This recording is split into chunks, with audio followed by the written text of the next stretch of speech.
ইফাজ খাবার নিয়ে স্পর্শে রুমে গিয়ে দেখল ঘুমিয়ে পড়েছে। ছেলে খাবার না খেলে ইফাজের ঘুমই আসবে না।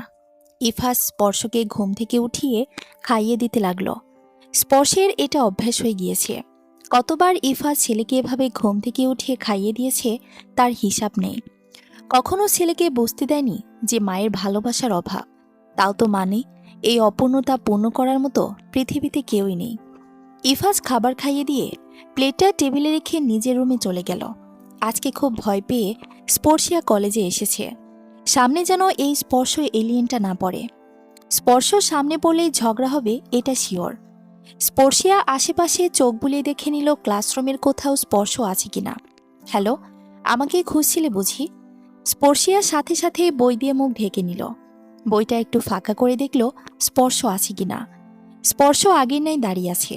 দুহাত পকেটে দিয়ে চুইংগাম চিবোতে চিবোতে বলল, রোহিত, তোরা দাঁড়া, আমি চুইংগাম বাহিরে ফেলে দিয়ে আসি। আমাকে ফেলবেন মানে? আমি কি করলাম? স্পর্শ ফিক করে হেসে বলল, ইউ চুইংগাম। স্পর্শিয়া স্পর্শের মুখের দিকে তাকিয়ে বোকার মতো তাকিয়ে থাকে। লে নিজে নিজেকে বাজ দিল। আমি আপনাকে বলিনি।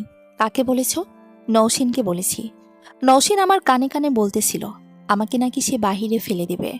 স্পর্শ নৌসিনের দিকে তাকিয়ে বলল, তোমার পাশে তো নৌসিন নেই। স্যার ক্লাসে চলে আসায় স্পর্শ গিয়ে তার সিটে বসে পড়ে। আইসিটি ক্লাসে স্যার অঙ্ক করাচ্ছেন। স্পর্শিয়া পাশের বেঞ্চে বসেছে। হঠাৎ স্পর্শিয়ার পায়ে লাথি মারল। স্পর্শিয়া আর চোখে তাকিয়ে বলল, লাথি মারলেন কেন? নিজের খাতায় অঙ্কগুলো তুলে আমার খাতায় তুলে দাও। ইস, আমার খাতায় অঙ্কগুলো তুলে আমার খাতায়ও তুলে দাও। আপনি আমাকে আদেশ করার কে? হ্যাঁ, আদেশ কই করলাম? আমার কলম বাসায় ভুলে রেখে এসেছি। তো আমি কি করব? অঙ্কগুলো করে না দিলে কিন্তু তোমার পিছু নিয়ে তোমার বাসায় চলে যাব। আর গিয়ে আন্টিকে বলবো তুমি আমাকে প্রপোজ করেছ। ছি, আপনি এত খারাপ। অঙ্কগুলো সুন্দর করে খাতায় উঠিয়ে দাও, নয়তো আরো বেশি খারাপ হব। স্পর্শিয়া হাজারো বিরক্তি নিয়ে স্পর্শের খাতায় অঙ্কগুলো তুলে দিয়েছে। স্পর্শ মিটমিট করে হাসে। স্পর্শিয়াকে রাগাতে কেন এত ভালো লাগে নিজেও জানে না, কিন্তু ভালো লাগে। স্যার ক্লাস থেকে চলে যাওয়ার পর স্পর্শিয়া স্পর্শের দিকে খাতাটা ছুঁড়ে মারে। স্পর্শের গায়ে লেগে খাতাটা নিচে পড়ে যায়। স্পর্শ রাগী চোখে তাকাতেই স্পর্শিয়া দৌড়ে গিয়ে খাতাটা তুলে দিয়ে চলে আসে। আবার যদি আমার খাতা এভাবে ফেলে দিছো, তাহলে তোমাকেও আমি উঠিয়ে নিয়ে বাহিরে ফেলে দেব। স্পর্শিয়া বিরক্ত নিয়ে অন্যদিকে তাকিয়ে আছে। জ্বালিয়ে শেষ করে ফেলবে এই ছেলেটা। স্পর্শ কলেজ থেকে বের হতে দেখল তনু। তনু রোহান আর নীলুর মেয়ে। ভাইয়া বলে দৌড়ে এসে কোলে উঠল। স্পর্শর সামনে তাকাতেই ইফাজকে দেখল। বাবা, তুমি এখানে কেন এসেছ? এমনি, তোর স্যারের সাথে কথা বললাম। কাল থেকে ইংরেজি আর আইসিটি প্রাইভেট পড়বে। জি বাবা, এখন বাসায় চল। স্পর্শিয়া বাসায় এসে একটা দীর্ঘশ্বাস ফেলল। কালকে তো বলেছিল স্পর্শ বাসায় আসবে, এজন্য এতক্ষণ ভয়ে ছিল। যাক, বাঁচা গেল। বাসায় এসে খুঁজে কাউকে পেল না, তাই ফ্রেশ হয়ে দৌড়ে আশ্রমে চলে গেল। আশ্রমে যেতে দেখল স্পর্শিয়ার মা আর অতসী গালে হাত দিয়ে বসে আছে। মা, কি এত ভাবছো? ভাবছি বাচ্চাদের কি খাওয়াবো। আমার কাছে একটা টাকাও নেই। তোর নানার মৃত্যুর পর যে টাকা ছিল সব দিয়েই তো এতদিন চলেছে, আর মাঝে মধ্যে যে সহায়তা আসতো তা দিয়ে চলেছে, কিন্তু এখন তো আমার হাত শূন্য। অতসী চুপ থেকে বলল, আমি তোমাদের ঝামেলাটা আরো বাড়িয়ে দিলাম, তাই না? ভালো আন্টি, তুমি এগুলো কি বলো? এখন তো আমি বড় হয়েছি, আমি তো ইনকাম করতে পারবো। অতসী হেসে স্পর্শিয়াকে বুকে টেনে নিল। শোনো মেয়ের কথা, মাত্রই তো করলি এসএসসি পাস, এখনই কিসের ইনকাম? করতে পারবো ভালো আন্টি, আমি তো টিউশনি করতে পারবো। স্পর্শ রুমে একা একা বসে আছে। অনেকক্ষণ ফোন দেখেছে, এখন আর ভালো লাগছে না। ভাবলো স্পর্শিয়াকে কল দিয়ে কিছুক্ষণ জ্বালানো যাবে। স্পর্শিয়াকে কয়েকবার কল দিল, কিন্তু স্পর্শিয়া ধরল না। স্পর্শের এই জিনিসটা সব থেকে বিরক্ত লাগে, কল দিলে কেউ না ধরলে সাথে সাথে মেসেজ পাঠালো, হয় কল রিসিভ করবা, নয়তো কালকে ক্লাসের সবগুলো নোট লিখে দেবা। ও ভালো আন্টি, ছেলেটা আমাকে পাগল করে ছাড়বে। নাও তুমি কথা বলো। অতসী হাসি মুখে বলল, তুই আগে কথা বল, তারপর আমি দেখছি কি বলে। মেসেজটা দেখার সাথে সাথে স্পর্শিয়া কল ধরল। সমস্যা কি আপনার? তোমার সমস্যা কি? কল ধরো না কেন? আপনার বিয়ে করা বউ আমি, যে বলবেন আর কল ধরব? ইয়াক, তোমার মতো মেয়েকে আমি কখনো বিয়ে করব না। আপনার কি মনে হয় এমন ফেলমার্কা ছেলেকে আমি কখনো বিয়ে করব? ফেলমার্কা দিয়ে কি বোঝাইছো চুইংগাম? আবার চুইংগাম বললেন। অতসী বসে বসে হাসছে ওদের ঝগড়া শুনে। ভালো আন্টি, তুমি এই ছেলের সাথে কথা বলো, বেয়াদব ছেলে একটা। অতসী ফোন হাতে নিতেই স্পর্শ কল কেটে দিল। ছেলেটা কল কেটে দিয়েছে। এখন যা, বাসায় গিয়ে ঘুমিয়ে পড়। ভয় পেয়েছে? ভালো আন্টি, ভয় পেলেই ভালো। কিন্তু ছেলেটাকে? আমাদের ক্লাসেরই একটা ছেলে, আমার 3 বছরের বড়। ওর মা শুনতে পারলে বকা দিবে, থাক, আর কথা বলার দরকার নেই। অতসী কথাটা বলার সাথে সাথেই আবার কল আসলো। দে, আমাকে দে, আমি কথা বলি। না থাক, কল কেটে দিই। স্পর্শিয়া যতবার কল কেটে দিল স্পর্শ ততবার কল দিতে থাকলো। অবশেষে অতসীকে কল ধরল। এই মেয়ে, কালকে কলেজে আসলে না, মুরগি বানিয়ে রেখে দেব। কল না ধরার মজা তখন বুঝবে। অতসী ফোনটা কানে নিতেই চোখে পানি টলমল করছে। কেন এমন হচ্ছে তা জানা নেই, কিন্তু এটা মনে হচ্ছে নিজের কোনো এক অস্তিত্বের খোঁজ পেয়েছে। স্পর্শিয়া হাত থেকে ফোনটা নিয়ে কল কেটে দিল। অতসী মাথা দুহাত ধরে চেপে ধরেছে। আবার মাথা ব্যথা শুরু হয়েছে। স্পর্শিয়া অতসীকে বেডে শুইয়ে দিল। তার নানা কথা বলে অতসীর মনোযোগটা স্পর্শিয়ার দিকে করার চেষ্টা করছে। স্পর্শ ফোন রেখে শুয়ে পড়েছে। থাক, আর জ্বালিয়ে লাভ নেই, এখন একটা ঘুম দেওয়া যাক। সকালে ঘুম থেকে উঠে ফ্রেশ হয়ে আশ্রমে গেল। আশ্রমের রান্নাঘরে যেতেই দেখল রান্না মাত্রই শেষ হয়েছে, কিন্তু খাবার খুব অল্প। বাচ্চাদেরই ভালো করে হবে নাকি তা সন্দেহ। তাই স্পর্শিয়া আর খাবার খেল না। সোজা মায়ের কাছে দৌড়ে গেল। মা, এতটুকু খাবারে বাচ্চাদের হবে? সুমা চুপ করে দাঁড়িয়ে আছে। কি বলবে মেয়েকে? কিছুই মাথায় আসছে না। হাতে একটা টাকাও নেই। আল্লাহ খাবারে বরকত দিবে, তুই খেয়ে কলেজে চলে যা। আমার ক্ষুধা নেই মা, আসছি। স্পর্শিয়া, খেয়ে যা তুই। স্পর্শিয়া কোনো কথা বলল না। বাসায় এসে রেডি হয়ে কলেজে চলে গেল। স্পর্শ রাস্তায় দাঁড়িয়ে আছে। হঠাৎ স্পর্শিয়াকে দেখে ইশারায় আসতে বলল। সমস্যা কি? ডাকছেন কেন? কালকে না বলে কল কেটে দিলে কেন? আপনার জন্য আমার ভালো আন্টি অসুস্থ হয়ে পড়েছিল, আপনি আর কল দিবেন না। স্পর্শ বেবি, তুমি এখানে? নাবিলা পেছন থেকে এসে এই কথা বলতেই স্পর্শ ডোন্ট কেয়ার ভাব নিয়ে বলল, আরে আম্মু, আপনি? স্পর্শ, আমি তোমার আম্মু হই। স্পর্শিয়ার মুখে হাসি টেনে বলল, এমন দামড়া ছেলেকে বেবি বললি তো আম্মু ডাক শুনতেই হবে। নাবিলা স্পর্শের সামনে এসে ন্যাকামো করে বলল, এই মেয়েটা তোমাকে দামড়া বলল, তাও কিছু বলবে না? এই ন্যাকামো করো না তো, সামনে থেকে যাও। মনে রেখো তুমি আমার সিনিয়র। তুমি ফেল করেছো, নয়তো আমরা তো এক ক্লাসেই ছিলাম। সে যখন ছিলাম তখন ছিলামই। এখন সামনে থেকে যাও। চলে যাব তো, বলো আমার কল রিসিভ করবে? যাও, করব। নাবিলা চলে গেল। পেছনে তাকিয়ে দেখল স্পর্শিয়া নেই। স্পর্শ দৌড়ে ক্লাসে গেল। কিন্তু আজকে স্পর্শিয়া যে ব্রেঞ্চে বসেছে তার পাশে রোহিত বসেছে। রোহিতকে এখন এখান থেকে উঠিয়ে অন্য কোথাও বসানো বেশ কষ্টসাধ্য। রোহিত, এই ব্রেঞ্চ ফিল আপ হয়ে গিয়েছে, তুই অন্য কোথাও বস। রোহিত ভাই আমার, আমাকে তোর পাশে বসতে দিবি? কেন? আসলে তোকে ছাড়া না আমার একদম বসতে পারি না। মিথ্যে বলছিস। তোর পাশে বসতে দে আমাকে প্লিজ। স্পর্শিয়া পাশ থেকে বলে উঠল, একটা কাজ করেন, আপনি আমার জায়গায় বসেন, আমি অন্য জায়গায় গিয়ে বসবো। স্পর্শ আর চোখে তাকিয়ে, আমি মেয়েদের সাথে বসবো। রোহিতকে এত ভালোবাসেন, রোহিতের জন্য না হয় আজকে মেয়েদের সাথে বসলেন। ওদের দুজনের কথা বলার মাঝখানে নওশিন ক্লাসে ঢুকল। নওশিন স্পর্শিয়ার সাথে জায়গা না পেয়ে পিছনে গিয়ে বসে। সাথে সাথে রোহিত বলে ওঠে, স্পর্শ, তুই এখানে বস, আমি পিছনে যাচ্ছি। স্পর্শিয়ার স্পর্শ দুজনেই রোহিতের যাওয়ার দিকে তাকিয়ে আছে। যে ছেলেটা এতক্ষণ যেতে রাজি হচ্ছিল না সে এখন নিজেই ইচ্ছেতে পেছনে চলে গেল। এই চুইংগাম শোনো, হাতি একটা, বেদ্যপ মেয়ে, আমি তোমার বড়, তো আমি কি করব? সম্মান দিয়ে কথা বলবা। ফেল করেছি 3বার, আবার সম্মান? আমি ফেল করছি এটা তোমাকে কে বলেছে? শফিক। শফিক পেছন থেকে নিষেধ করছিল, কিন্তু স্পর্শিয়া খেয়াল করেনি। শফিক ভাইয়া, আপনি কয়বার ফেল করেছেন আমি বলবো? শফিকের বিচার পরে হবে, আগে তোমারটা। আসসালামু আলাইকুম স্যার। স্পর্শ মনে করেছে স্যার আসেনি, এমনি স্পর্শিয়া মজা করছে, তাই আর সামনে তাকায়নি। স্পর্শিয়ার দিকে তাকিয়েছিল। স্যার এসে কানে ধরে বসা থেকে উঠিয়েছে। কি দেখিস এমন মেয়েদের দিকে? ক্লাসে মন বলতে কিছুই নেই তোর। সরি স্যার, কানটা ছাড়ুন। ছেড়ে দিলাম। সারা ক্লাস দাঁড়িয়ে থাকবি। আচ্ছা স্যার, কানটা ছেড়ে দিন। স্পর্শ সারা ক্লাস কান ধরে দাঁড়িয়ে থাকে। স্পর্শিয়া একটু পরপর স্পর্শকে দিয়ে তাকিয়ে মিটমিট করে হাসিল। এটা দেখে বেচারা আরও রেগে গেল। তনু এবার ক্লাস 2তে পড়ে।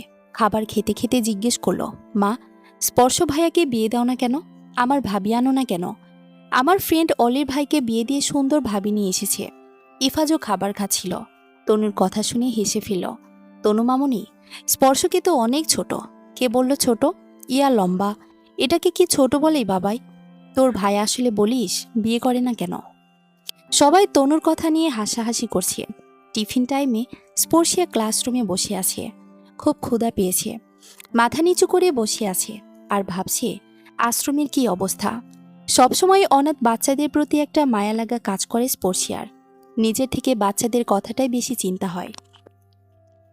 নিজের ক্ষুধা লেগেছে সেটা বাবার বিষয় না, কিন্তু বাচ্চারা রাতে কি খাবে তা নিয়ে চিন্তা হচ্ছে।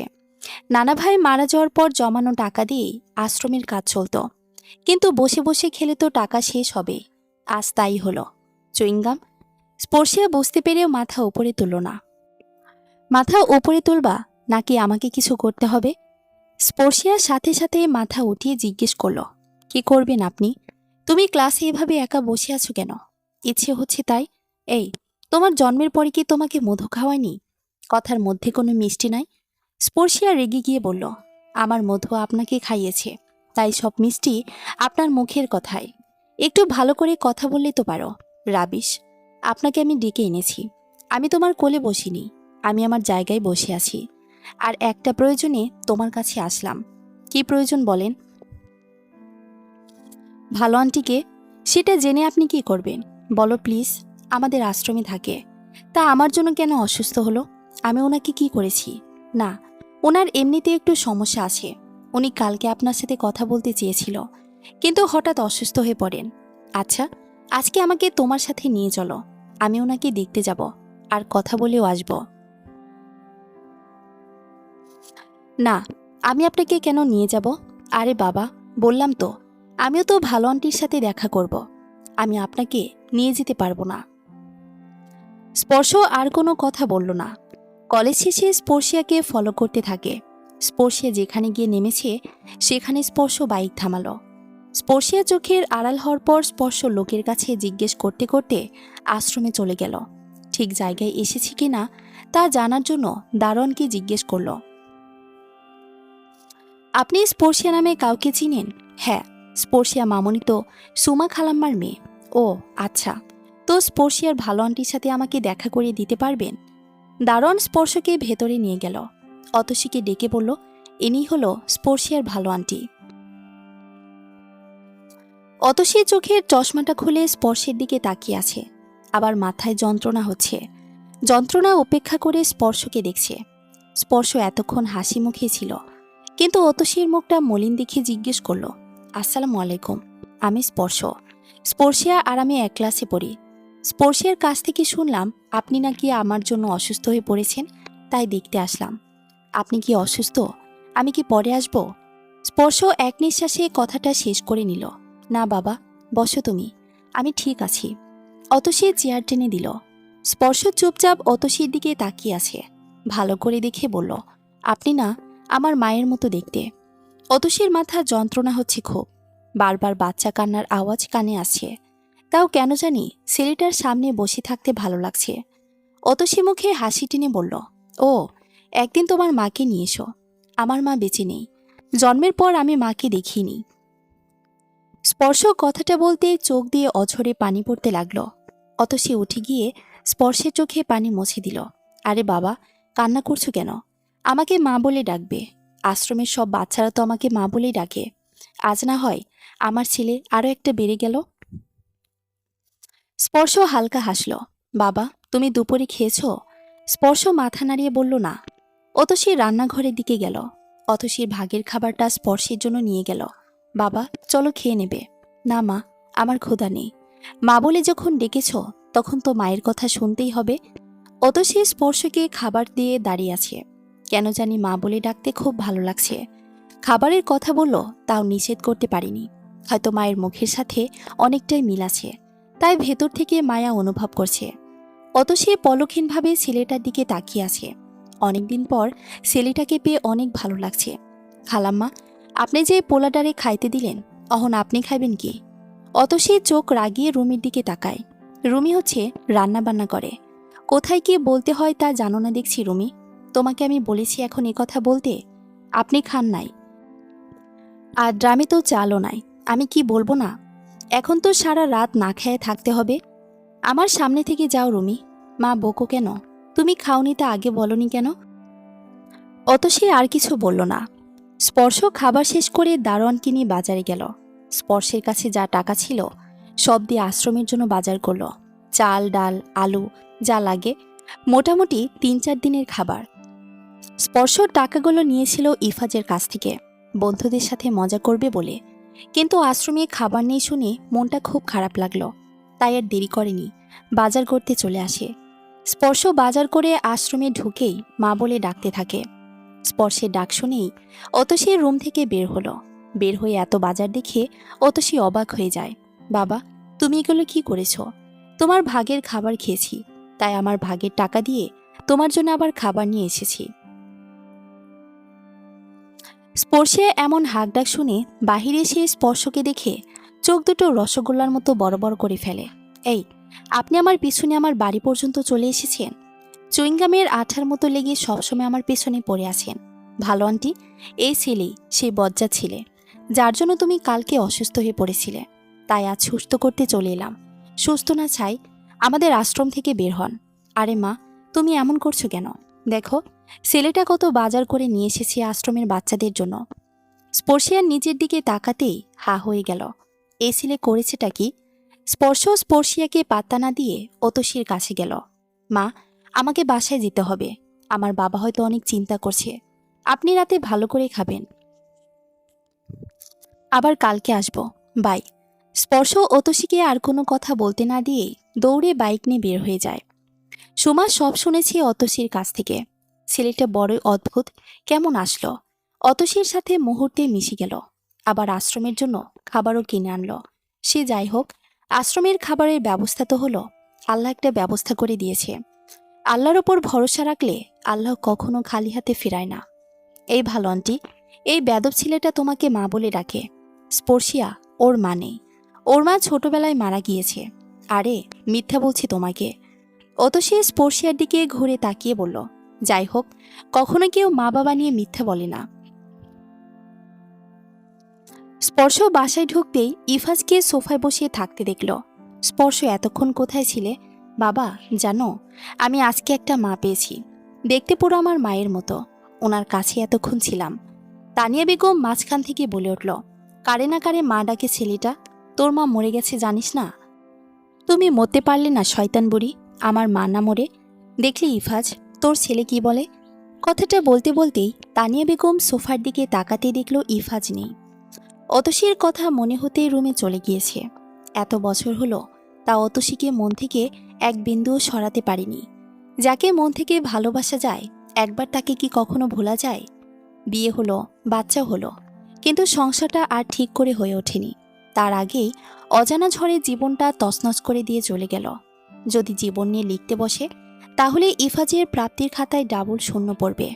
জীবনে যা চেয়েছিল তা কখনোই পায়নি। জীবনের সুখের হাতছানি পাওয়ার আগেই দুঃখ এসে ঝাপটে ধরেছে, তবে হাল ছাড়েনি। এই তো এখনো বেঁচে আছে একটুখানি সুখের আশায়। সুখ তো পেয়েছে, স্পর্শ নামক সুখ, কিন্তু এই সুখটাও যে উপভোগ করতে পারে না। স্পর্শের মুখের দিকে তাকালে আগে অতসীর মুখটা ভেসে ওঠে। সকালে ঘুম থেকে উঠে ফ্রেশ হয়ে খাবার সামনে নিয়ে বসে আছে স্পর্শিয়া। খাবে নাকি খাবে না ভাবছে, না খেয়েও তো উপায় নেই। এই খাবারগুলো তো স্পর্শ কালকে সবার জন্য কিনে দিয়ে গেছে। কি এত ভাবছিস? আনমনে স্পর্শিয়া উত্তর দিল, কিছু না মা, আমি যাচ্ছি। কোথায় যাচ্ছিস না খেয়ে? স্পর্শিয়া কোনো কথা না বলেই কলেজে চলে আসলো। ক্লাসে ব্যাগটা রেখে ক্যাম্পাসের চারিদিকে খুঁজতে লাগলো। খুঁজতে খুঁজতে কলেজের বাইরে চলে এসেছে। অন্যদিন মাথা খায়, আজকে পাওয়া যাচ্ছে না। আমাকে খুঁজছিলে বুঝি? স্পর্শকে দেখে স্বাভাবিকভাবে বলল, দয়া দেখিয়ে কি কালকে বাজার করে দিয়ে এসেছেন? তোমার সাথে আমার কোনো কথা হয়নি, তাই তুমি এসব নিয়ে আমার সাথে কথা বলবে না। আমি আপনার টাকা শোধ করে দিতে চাই। স্পর্শ হেসে বলল, তাই নাকি? হ্যাঁ। আচ্ছা, তাহলে আমি তোমাকে একটা কাজ দিই। আপনার কাজ করতে আমার বয়ে গেছে। মা, টাকা শোধ করতে হলে তো তোমাকে কাজ করতেই হবে। ওইটা নিয়ে আপনার মাথা ব্যথা না হলেও চলবে। এই জন্যই কারো উপকার করতে হয় না। প্রয়োজন নেই আপনার উপকারের। স্পর্শ আর কোনো কথা বলল না, ক্লাসে চলে গেল। ক্লাসে যেতেই স্যার এসে পিকনিকের কথা বলল। ক্লাসের সবাই তো খুশিতে লাফিয়ে উঠল, কিন্তু স্পর্শিয়ার মুখে হাসি নেই। ক্লাসের সবাই সবাই যেতে পারলেও স্পর্শিয়া যেতে পারবে না, এটা শিওর। কারণ 600 টাকা কেন, 4 আনা পয়সাটাও নেই এখন স্পর্শিয়ার কাছে। আর বাসায় গিয়ে এসব বললে মা আরও ভেঙে পড়বে। এই যে চুইংগাম, যাচ্ছ তো, সেটা আপনাকে বলতে হবে। সবসময় তেলে বেগুনে জ্বলে না ওঠে কথা বলা যায় না। বেয়াদ্দপ মেয়ে, নিজে খুব আদবের বুঝি। তোমার থেকে আমার চারিত্রের সার্টিফিকেট নিব না। আমি একেবারে উঠে পড়ে লেগেছি আপনাকে সার্টিফিকেট দেওয়ার জন্য। এর থেকে পান বেচি খালার সাথে কথা বলা ভালো। তো নিষেধ করছে কে? আরে তোরা দুজন কি শুরু করলি? স্যারকে বলে দেব কিন্তু। রোহিত কথাটা বলতেই স্পর্শ আর চোখে রোহিতের দিকে তাকিয়ে চুপ করে গেল। ক্লাস শেষ করে স্পর্শ বাসায় চলে গেল, কিন্তু বারবার আশ্রমের কথা মনে হলো। আর ওইখানে গেলে মায়ের আদরও পাওয়া হয়ে যায়। তাই আর লেট করলো না, বাইক নিয়ে বেরিয়ে পড়লো আশ্রমের উদ্দেশ্যে। বাইক বাহিরে রেখে দারোয়ানের সাথে গল্প করে ভেতরে ঢুকে মা বলে ডাকতেই অতসী দৌড়ে বের হয়ে আসলো। এই ছেলেটার মধ্যে এত কি মায়া যে এত আদর করতে ইচ্ছে করে। ছেলেটার দিকে তাকিয়ে থাকতে ইচ্ছে করে। ছেলেটাকে পেয়ে নিজের অস্তিত্ব পেয়েছে মনে হচ্ছে। মা, রান্না করেছো? কালকে বলে গিয়েছিলাম তুমি রান্না করলে আমি খাবো। অতসী অসহায় দৃষ্টিতে তাকিয়ে বলল, আমার মনে ছিল না। অতসীর মুখটা মলিন করে ফেলল, বোঝাই যাচ্ছে বেশ মন খারাপ করেছে। স্পর্শ হেসে বলে উঠল, মা চলো, আজকে আমি আর তুমি একসাথে রান্না করব। না বাবা, তুমি বসো, আর কি খাবে বলো, আমি রান্না করে নিয়ে আসি। সবজি খিচুড়ি খাবো মা, কিন্তু আমি তো রান্না করব তোমার সাথে। অতসী হেসেই বলল, আচ্ছা চলো। স্পর্শ আর অতসীর রান্নাঘরের দিকে গেল। অতসী সবকিছু রেডি করছে, আর স্পর্শ দাঁড়িয়ে দাঁড়িয়ে গল্প জুড়ে দিয়েছে। হঠাৎ অতসী বলে উঠল, আচ্ছা বাবা, তোমার বাসায় কে কি আছে? আমার বাবা, চাচা, চাচিমা, চাচাতো বোন তনু, আর দাদিমা। হঠাৎ অতসী অসুস্থ হয়ে পড়ে, দুহাত দিয়ে মাথা চেপে ধরে বসে রয়েছে। স্পর্শ এভাবে দেখে ভয় পেয়ে যায়, সাথে সাথে সবাইকে ডাকতে থাকে। সময় এসে অতসীকে রুমে নিয়ে যায়। স্পর্শিয়াও এসেছে। স্পর্শের দিকে তাকিয়ে বলল, আপনি আসলে অসুস্থ হয়ে যায় দেখেন না, তারপরও কেন আসেন? গাধার মতো কথা বলো না। আমি আসলে কেন অসুস্থ হবে? ওনার সমস্যা আছে, তার জন্যই তো ডক্টর দেখাতে পারোনি। আমাকে দোষারোপ করছো? আপনি না আসলে ভালো আন্টি ঠিক থাকে। আজকে তো রাত হয়ে গিয়েছে, কালকে আমি এসে মাকে ডক্টর দেখাতে নিয়ে যাব। স্পর্শ অতসীর সাথে কিছুক্ষণ কথা বলে বাসায় চলে আসে। ব্যাপারটা খুব ভাবাচ্ছে। স্পর্শ কয়েকবার খেয়াল করেছে অতসী প্রায় সময় মাথা চেপে ধরে। হয়তো মাথায় কোনো প্রবলেম, তাই প্রায়শই এমন হয়। ইফাত সকালে ঘুম থেকে উঠে স্পর্শে রুমে যায়। ছেলেকে ঘুমিয়ে থাকতে দেখে কপালে চুমু খেয়ে চলে আসে। অতসী থাকলে আজ হয়তো অন্যরকম একটা সকাল দেখত। মানুষকে ভালোবাসা দিয়ে নিজের কাছে আটকে রাখতে হয়। ইফাত যখন ভালোবাসা শিখেছে তখনই অতসীকে হারিয়েছে। স্পর্শ সকালে ঘুম থেকে উঠে দ্রুত ব্রাশ করে নিল। প্রায় 9:30টার মতো বাজে, অনেকটা লেট হয়ে গিয়েছে। স্পর্শ কোথায় যাবে এত তাড়াহুড়ো করছে যে? কাজ আছে মামনি। নীল ব্যাপারটা বুঝতে পারল না। যাকে ডেকে উঠানো দায় সে নিজে থেকে উঠে রেডি হয়ে কোথায় যাচ্ছে? খাবার নিয়ে আসবো বাবা। না মামনি, খাবো না। সকালে না খেয়ে বাসা থেকে বের হয়ে যাবে? সে কিছু না, এসে খেয়ে নেব। স্পর্শ দ্রুত বের হয়ে গেল। বাইকটা স্টার্ট দিয়ে সোজা আশ্রমে চলে গেল। আশ্রমে ঢুকে অতসীর অনুমতি নিয়ে রুমে ঢুকল। মা, তুমি এখন ঠিক আছো? অতসী হাসি মুখে উত্তর দিল, হ্যাঁ বাবা, চলো তোমাকে ডক্টর দেখাবো। আরে না বাবা, এসব এমনি ঠিক হয়ে যাবে। মা, যা বলছি তাই করো। আমার কিছু হয়নি, সব ঠিক হয়ে যাবে।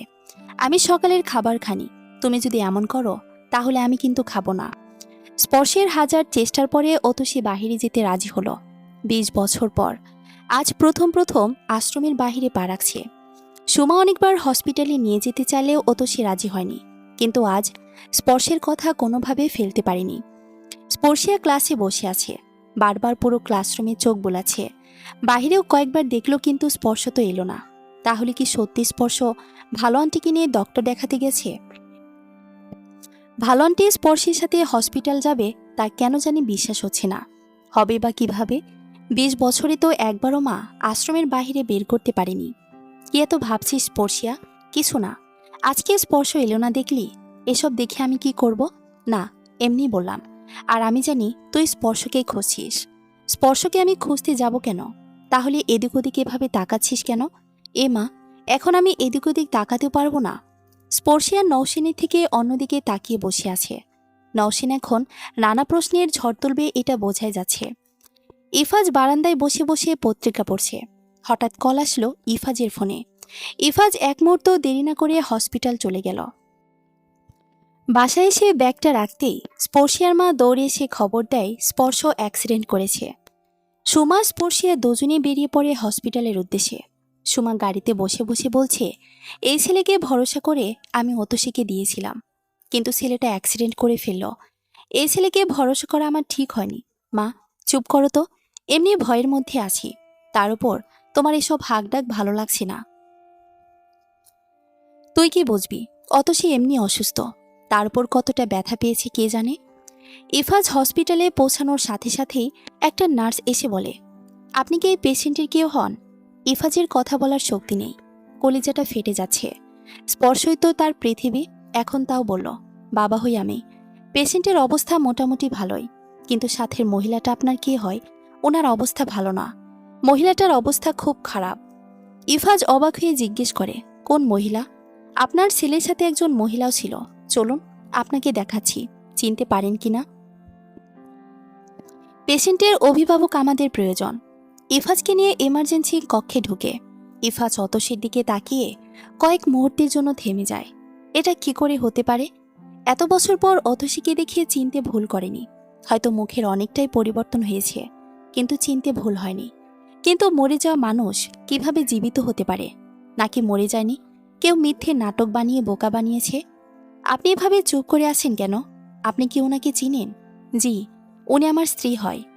ইফাজ বের হয়ে ওয়েটিং রুমে বসে আছে, কিছুতেই হিসাব মেলাতে পারছে না। অতসীর পাশে যাওয়ার জন্য নার্সকে অনেক রিকোয়েস্ট করেও কোনো লাভ হয়নি। এত বছর পর কাছে পেয়েও কথা তো দূরে থাক, ভালো করে একটা কথাও বলতে পারিনি। ভাইয়া, কি হয়েছে? আপু কোথায়? ভাইয়া বলেন না কেন? আমার বোন কোথায়? নীলু দৌড়ে এসে ইফাজের সামনে বসে কান্না করছে আর কথাগুলো বলে যাচ্ছে। ইফাজ চোখের পানি মুছে বলল, নীলু, আমি কিছুতেই হিসাব মেলাতে পারছি না। এ কি করে হতে পারে? হতে পারে ভাইয়া, হয়তো কেউ চায়নি আপনারা সুখে থাকেন। অতসীকে যখন কবর দেওয়া হয় তখন মা ছাড়া কেউ ছিল না। তুই আর আমার মা তো স্পর্শকে নিয়ে হসপিটালে ছিলে, তাহলে মা এরকমটাই করেছে। রিসেপশনে দৌড়ে এসে একটা মেয়ে জিজ্ঞেস করলো, কোনো অ্যাক্সিডেন্ট কি একটা ছেলে আর মহিলা এই হসপিটালে ভর্তি হয়েছে? রিসেপশনের মেয়েটা দাঁড়িয়ে উত্তর দিল, ম্যাম, এভাবে বললে আমি কোনো তথ্য দিতে পারবো না। আপনাদের হসপিটাল থেকেই তো কল দিল। স্পর্শ নামের কোনো পেশেন্ট আছে আপনাদের? ও হ্যাঁ, স্পর্শ নামের একটা পেশেন্ট ভর্তি হয়েছে বাইক অ্যাক্সিডেন্টের। জি, ওনার সাথে মহিলাটি কেমন আছে? আর আপনারা কল দিলেন কিভাবে আমাদের? ভালো নয়। স্পর্শ ছেলেটার আইডি কার্ড দেখে ওনার নাম ঠিকানা পেয়েছি এবং স্টুডেন্ট আইডি পেয়েছি, যেটা থেকে ওনার বাবার ফোনে কল করেছি। আর মহিলার কাছে একটা বাটন ফোন ছিল, ফার্স্ট যার নম্বর ছিল সেটিতেই কল দিয়েছি। অতসী সোমাকে নিয়ে ইমার্জেন্সি কক্ষের দিকে যেতে নিলে ইফাজ পেছন থেকে ডাকে। স্পর্শিয়া কিছুটা অবাক হয়ে জিজ্ঞেস করলো, আমাকে ডাকছেন? হ্যাঁ। অতসীর জন্য এসেছ? আপনি ভালো আন্টির নাম জানলেন কি করে? আর আপনি কে? রিসেপশনে যখন কথা বলেছিলে তখন আমি সব শুনেছি। অতসীকে তোমরা কোথা থেকে পেয়েছ? মানে অতসীকে কোথা থেকে পেয়েছ? তোমাদের সাথে ওর পরিচয় কি করে? উনি আমাদের আশ্রমে থাকেন। উনি কি ইচ্ছে করে তোমাদের আশ্রমে গিয়েছে? এবার সোমা মুখ হলো, আগে বলুন তো, অতসীর ব্যাপারে আপনারা তো আগ্রহ কেন? অতসী আমার স্ত্রী। স্ত্রী যখন কে স্টেশনে ফেলে গিয়েছিলেন কেন? আমি স্টেশনে ফেলে দেব কেন? 20 বছর আগে আমি অতসীকে স্টেশন থেকে খুঁজে পেয়েছিলাম আধমরা অবস্থায়। ইফাজ আর কোনো কথা বলল না, চুপচাপ বসে রইল। তানিয়া বেগম ভয়ে থরথর করে কাঁপছে। কি শুনছে এসব? অতসী ফিরে এসেছে, আর মনে হয় রক্ষে নেই। সে সময় আপাতত বাঁচিয়ে রেখে ভুল করেছে। এখন যদি সব বলে দেয়। তানিয়া বেগম আর দেরি করল না। বাসায় যেখানে যা টাকা পয়সা আছে সেখান থেকে সব নিজের ব্যাগে ঢুকিয়ে নিয়েছে। পালাতে হবে, নয়তো মরতে হবে। ইফাজ ব্যাপারটা ভালোভাবে বুঝতে পারল, সব তানিয়া বেগম করেছে। তাই আর দেরি করল না, পুলিশ নিয়ে বাসায় ঢুকল। ইফাজও বাসায় ঢুকেছে। তানিয়া বেগমও টাকা আর কাপড়ের ব্যাগ নিয়ে বের হয়েছে। পালাচ্ছেন কোথায়? ভয় পেয়ে উত্তর দিল, পালাচ্ছি কই? ভালোই ভালোই সব স্বীকার করুন, নয়তো অন্য ব্যবস্থা করব। কি স্বীকার করব? অতসীর সাথে কি করেছিলেন? কই, কিছু করিনি আমি। তাহলে পুলিশকে বলি আপনাকে নিয়ে যেতে। কথাটা বলতেই তানিয়া বেগম কান্নায় ভেঙে পড়েন। ইফাজের সামনে গিয়ে বলে, আমি সব বলছি বাবা, তুমি আমাকে থানায় দিও না। তানিয়া বেগম আস্তে আস্তে সব খুলে বলতে শুরু করে। কথাগুলো শুনে ইফাজের দু চোখের পানি না চাইতেও গড়িয়ে পড়ছে। এতটা কষ্ট না দিলেও পারতেন। আপনাকে আমার বাসায় এই জন্য রেখেছিলাম বুঝি? পুলিশকে ইফাজ বলে তানিয়া বেগমকে নিয়ে যেতে। তানিয়া বেগম অনেক কান্না করে, কিন্তু ইফাজের কান অব্দি পৌঁছানি। ইফাজ আবার দ্রুত হসপিটাল যায়। অতসী কিছুটা ভালো হয়েছে, তাই ইফাজকে ঢুকতে দেয় কেবিনে। ইফাজকে দেখে অতসীর দু চোখ পানি ছেড়ে দেয়। সব মনে পড়েছে অতসীর। মুখ থেকে অক্সিজেন মাস্কটা খুলে প্রথমে জিজ্ঞেস করে, আমার ছেলে কোথায় ইফাজ? ইফাজ বেডের সাইডে চেয়ার টেনে বসেছিল। অতসীর হাত দুটো চেপে ধরে কান্না করছে। জীবনে আবার অতসীকে পাবে তা কখনোই ভাবিনি। আকস্মিকভাবে আল্লাহ আমার বেঁচে থাকার সুখটুকু ফিরিয়ে দিয়েছেন। ইফাজ, আমার ছেলে কই? ওকে আমার কাছে নিয়ে আসেন, আমি দেখব। আমার জীবনে আর কিছুই জানা। ইফাজ স্পর্শকে নিয়ে আসলো। স্পর্শকে পেয়ে অতসী শতখানেক চুমু খেয়েছে। স্পর্শ নিজের মাকে পেয়ে খুব খুশি। এত আদর অনুভূতি থেকে এত বছর বঞ্চিত ছিল। 2 সপ্তাহ হসপিটালে থাকার পর অতসীকে আজ বাসায় নিয়ে এসেছে। 2 সপ্তাহ বাবা ছেলে দুজনেই সেবা যত্ন করেছে অতসীকে। ইফাজ একদিন রাতেও 2 চোখ এক করে দেখেনি। ইফাজ সারা রাত অতসীর পাশে বসে অতসীর দিকে তাকিয়েছিল, যদি আবার হারিয়ে যায়। দিনের বেলা একটু আধটু ঘুমিয়েছিল। তানিয়া বেগমকে একটা পরিবারকে এভাবে কষ্ট দেওয়ায় এবং পরিবারের মানুষগুলোকে মানসিক কষ্ট দেওয়া, অতসীর ওপর নির্যাতনের জন্য যাবজ্জীবন কারাদণ্ড দিয়েছে আদালত। এখন থেকে আশ্রমের সব দায়িত্ব এবং খরচ অতসী আর ইফাজ নিয়েছে। স্পর্শ, ইফাজ, অতসী রওনা হয়েছে আশ্রমের উদ্দেশ্যে। অতসী স্পর্শের সাথে কথা বলছে। স্পর্শকে পেলে দুনিয়ার সব ভুলে যায়। মা ছেলে মিলে নানা কথা জুড়ে দেয়। আশ্রমে এসে পড়েছি, নামুন রানী আর রাজপুত্র। ইফাজের কথায় স্পর্শ অতসী দুজনেই হেসে দিয়েছে। আশ্রমের ভেতর গিয়ে সব বাচ্চাদের সাথে অতসী কথা বলল। আজকে আশ্রমে খিচুড়ি আর গরুর মাংস রান্না করে সবাইকে খাওয়াবে অতসী। আশ্রমের সব বাচ্চাদের জন্য জামা কাপড়ও নিয়ে এসেছে। ইফাজ সুমার কাছে কৃতজ্ঞতা প্রকাশ করল। সুমা অনেক আন্তরিক, কয়েকদিনেই খুব মিশে গেছে। অতসী ভুলে গিয়েছিস আমাকে? অতসী বাচ্চাদের সাথে কথা বলছিল। সুমার কণ্ঠ শুনে পিছনে ঘুরে তাকালো। পাগল হয়ে গিয়েছিস? তোকে আমার স্পর্শী আর মামনিকে ভোলা সম্ভব নয়। দোয়া করে তুই সব ভালো থাক, আর কখনো যেন মৃত্যু ছাড়া তোরা আলাদা না হয়ে যাস। স্পর্শ স্পর্শিয়াকে দেখে ওর দিকে এগিয়ে গিয়ে বলল, তোমার প্রতি আমার অনেক কৃতজ্ঞ। স্পর্শিয়া ভ্রুকুচকে জিজ্ঞেস করল, কেন? তোমার মাধ্যমে আমার মাকে পেলাম যে। স্পর্শিয়া হেসে বলল, পৃথিবীর সব মাই যেন সন্তানকে আগলে ধরে বাঁচতে পারে, সন্তানকে আদর স্নেহ দিয়ে বড় করতে পারে, আর প্রত্যেকটা সন্তান যেন তার মাকে সবসময় পাশে পায়। কারণ মা না থাকলে জীবনটা অন্ধকার। মা বাবা আল্লাহর সবচেয়ে বড় উপহার। মা বাবার শূন্যতা পৃথিবীর কোনো কিছু দিয়ে পূর্ণ করা সম্ভব নয়। রব্বির হামহুমা কামার রব্বাইয়ানি সগীরা। যাদের মা বাবা দুনিয়া থেকে বিদায় নিয়ে কবরে চলে গেছে, তাদের সকলের বাবা মাকে আল্লাহ জান্নাতবাসী করুক। আমিন। সমাপ্ত।